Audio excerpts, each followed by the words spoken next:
আসসালামু আলাইকুম কাকু, ভালো আছেন? ওয়ালাইকুম আসসালাম। কিরে মা, তুই কই যাইতেছো? একটু মার্কেটে যাইতেছি, একটা নতুন শাড়ি কিনবো। সামনে হাবুবের বিয়ে না, নতুন শাড়ি ছাড়া কি আর বিয়ে এখন? তো একলা একলা তুই মার্কেটে যাইতেছো? না, একলা যাইতেছি না। হ্যাঁ, ফোন দিয়েছে, সামনে ওই যে অটো আছে এনে খাড়াই রয়েছে। হ্যাঁ, ফোন দিছে তো। হ্যাঁ, কেডা? ও আচ্ছা, বুঝতে পারছি। স্বামীর নাম লইতে তো শরম করতে আছে না? আচ্ছা, হ্যাঁ ঠিকই আছে। স্বামীর প্রতি ভক্তি থাকা ভালো। আচ্ছা, তুই যা তাহলে। আচ্ছা কাকা, একটা প্রস্তাব দিলে কেমন হয়? আপনারা যে পোলারা আছেন সবাই মিললে এক কালার পাঞ্জাবি পরলেন, আর আমরা মাতাইরা সবাই এক কালার শাড়ি পরলাম, সুন্দর হয় না বিষয়টা? মারে, এ করা কি ঠিক হইবে? কেন ঠিক হইবে না? আজকাল তো ম্যাচিং করে পরাটা ট্রেন্ড। তুই তো কইতে আছো, কিন্তু সমাজে তো সকলের সামর্থ্য একরকম না। সবার পক্ষে কি নতুন শাড়ি পাঞ্জাবি কিনা সম্ভব হইবে? এখন ধর একজন লোক কালার মিলাইতে পারলো না, সে পরে লজ্জায় পড়বে না? দেখা যাবে বিয়ের আনন্দ আর করা হইবে না, সে পরে লজ্জায় আলাদা মুখ লুকায় বইয়ে বইয়ে কানবে। কাকা, ইদানিং নাকি একটা নতুন নিয়ম চালু হয়েছে, বিয়ে বাড়ি দিয়েই নাকি সবাই না ম্যাচিং করে এক কালারের নতুন শাড়ি পাঞ্জাবি কিনে দেয়। ও কও কি? এ তো আরো বেশি জঘন্য কাম। একটা ছেলে বিয়ে করতে গিয়ে তো এমনি তার সোনা গয়না কিনতে গিয়া জীবন যায়, এরপর আবার এই তোমার কাপড় চাপড় কেনার টাকা পয়সা তোর কাছে নাও থাকতে পারে।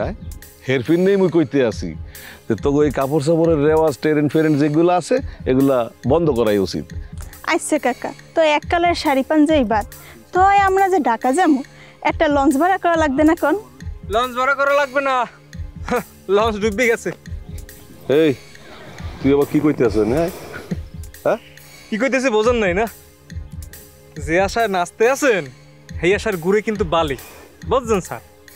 স্যার শোনেন, হুতাশে নাচছেন না। হ্যাঁ, আপনারা যা বুঝতে আছেন বিষয়টা কিন্তু এরকম না।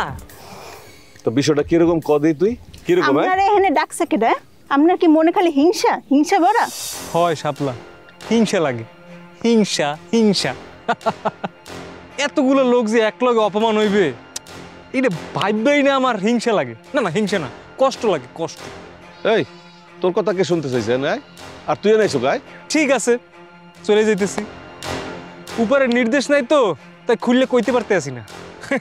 সময় আইলে সব খুললে কমু আর হাসবো। আর শাপলা তখন হিংসা করবো, প্রচুর হিংসা করবো। তা বয়াতি স্যার, আসি। ওয়ালাইকুম আসসালাম। দেখছিস কি পরিমাণ বেয়াদব? এই বেয়াদব আর কোনোদিন মানুষ হইবে না, আস্তা বান্দর গুনান্দর। একেবারে ঠিক কথা কইছেন কাকু। যা রে মা, তুই যা। আচ্ছা কাকু, আমি গেলাম। মিলন রে নিয়ে যা। আচ্ছা, আল্লাহ হাফিজ।